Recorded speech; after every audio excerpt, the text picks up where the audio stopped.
Welcome to Tamil சமையல் studio. Tamil சமையல் ஸ்டுடியோல சுவையான வத்த குழம்பு எப்படி பண்றதுன்னு பார்க்கலாம்.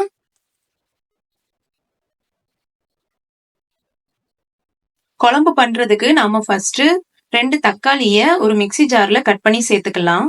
இது கூடவே 5ல இருந்து 6 சின்ன வெங்காயத்தை சேர்த்துக்கலாம். இது ரெண்டையும் நல்லா பேஸ்டா அரைச்சுக்கலாம்.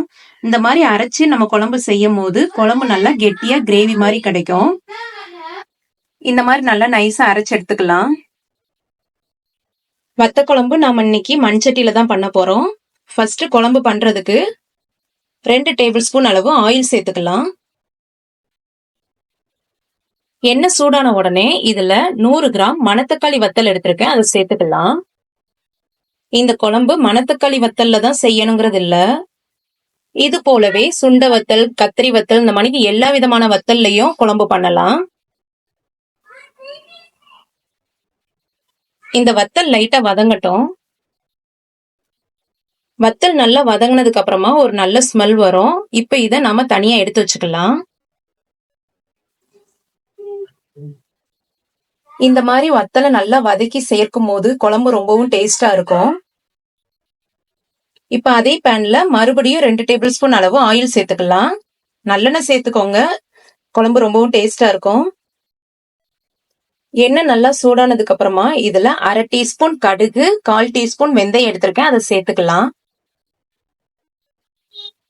கடுகு வெடிச்ச உடனே கொஞ்சமா கருவேப்பிலை சேர்த்துக்கலாம். 10ல இருந்து 15 பல் பூண்டு சேர்த்துக்கலாம். பூண்டு லைட்டா வதங்கட்டும்.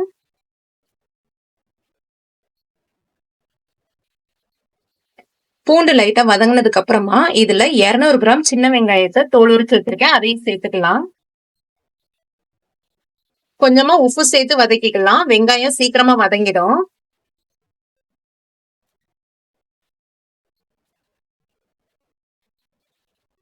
வெங்காயம் நல்லா வதங்கின உடனே இதுல நம்ம அரைச்சு வச்சிருக்கிற தக்காளியை சேர்த்துக்கலாம்.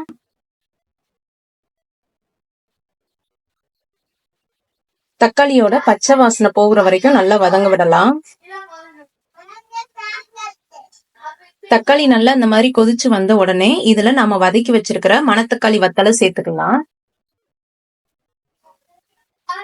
இது கூடவே 3 டீஸ்பூன் அளவு குழம்பு மிளகாய் தூள் எடுத்திருக்கேன், அதையும் சேர்த்துக்கலாம். உங்ககிட்ட குழம்பு மிளகாய் தூள் இல்லாட்டி 1 டீஸ்பூன் மிளகாய் தூள், 2 டீஸ்பூன் மல்லித்தூள் சேர்த்துக்கோங்க. நல்லா மிக்ஸ் பண்ணிட்டு கொதிக்க விடலாம்.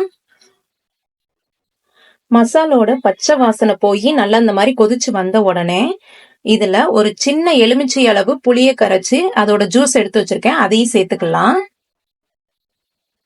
இப்ப குழம்பு எல்லாத்தையும் நல்லா ஒரு வாட்டி மிக்ஸ் பண்ணி விட்டுக்கலாம்.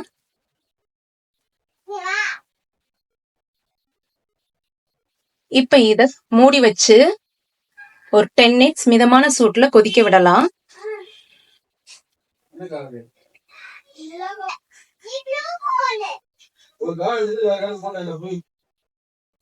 10 மினிட்ஸ்க்கு அப்புறமா ஓபன் பண்ணி பார்க்கலாம். குழம்பு நல்லா கொதிச்சு அருமையா வந்திருக்கு, எண்ணெயெல்லாம் பிரிஞ்சு வந்திருக்கு. இப்ப இதுல கடைசியா ஒரு சின்ன துண்டு வெல்லம் சேர்த்துக்கலாம். சேர்த்துட்டு நல்லா மிக்ஸ் பண்ணி விட்டுக்கலாம்.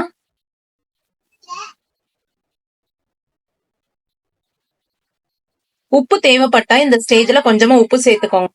எனக்கு குழம்புல உப்பு கம்மியா இருக்கு, அதனால கொஞ்சமா உப்பு சேர்த்துக்கிறேன்.